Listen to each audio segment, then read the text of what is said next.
Jensen Ackles. Hi. How are you? I love that shirt. Oh, yeah. The old school. Oh, that's great. Oh, nice.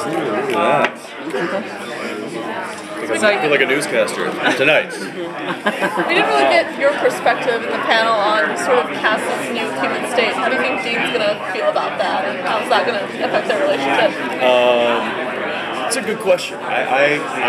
We've only done one episode so far, and I've read the first three, and it's at this point I think that they've got such a big issue to deal with that trying to understand the effects of Cass's situation is kind of a bit on the back burner right now. I think Dean's like, we'll deal with that later. We got bigger problems. But it is going to be interesting because for somebody that has been such a valuable tool to Sam and Dean over the years. He's essentially useless as a power tool, and especially with the fact that there are now fallen angels walking among us. To have an angel on your team would have been very beneficial, but now we just have a backseat driver. So it'll be interesting how their relationship kind of evolves given his new lack of skills. Because you won't be teaching them how to fetch the toilet. No, I'm going to let them figure that one out by himself. Dean's also seen a version of Cass without power at the end of the world. Yes. Is that going to come into play at all? Have you heard anything about that? I haven't heard anything about that. I don't know. Again, I think it's something that they're going to have to figure out together.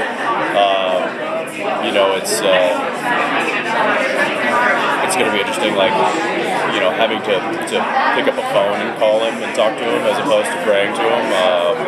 There's a lot of elements that are really going to be different for both of them, for all three of them actually, given the relationship and the nature of what the situation is. So, it'll be interesting to see how that one develops. Do you have a good grasp on what Dean's plot is for season 9, or arc? Not the big arc. I think at this point, excuse me. I think at this point they are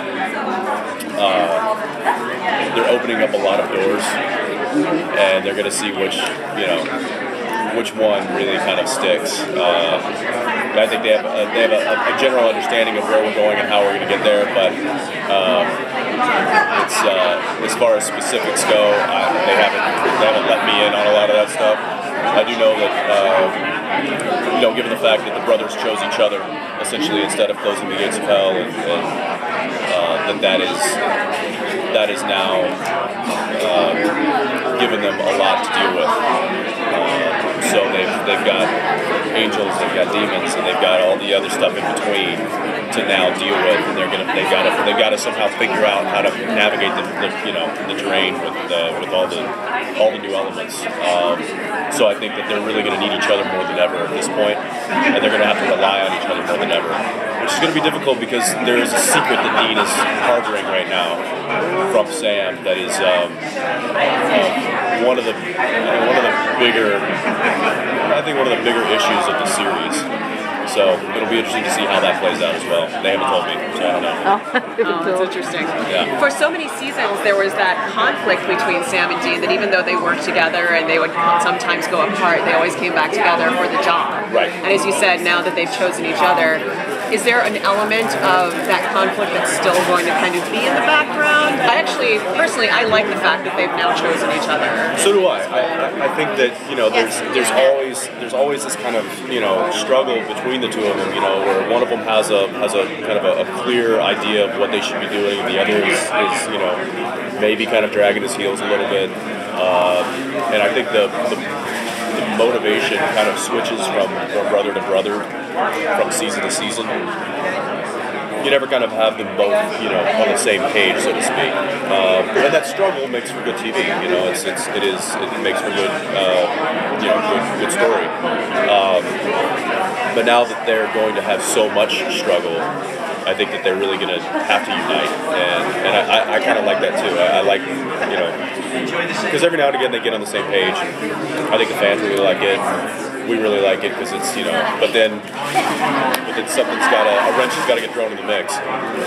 And with that said, there is a massive wrench in the mix. It's just that Sam doesn't quite know it yet. So I think that for right now, they're on the same page. We'll see how long that lasts.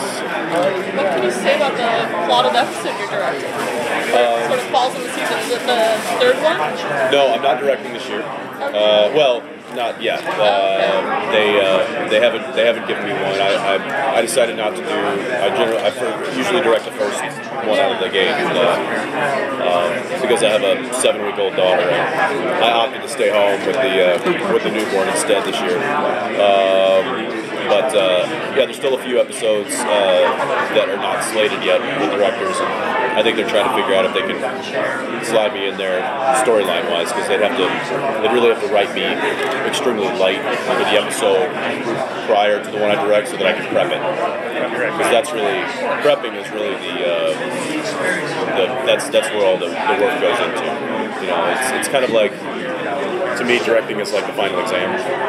So it's all studying and quizzing and all of that stuff is the prep. So that's really the hard work. If you prepare yourself, then you should be able to ace the test. If you don't prepare yourself, then you're gonna fail. Thank you. Yeah, thanks guys. And congratulations, by the way. Thank you very much.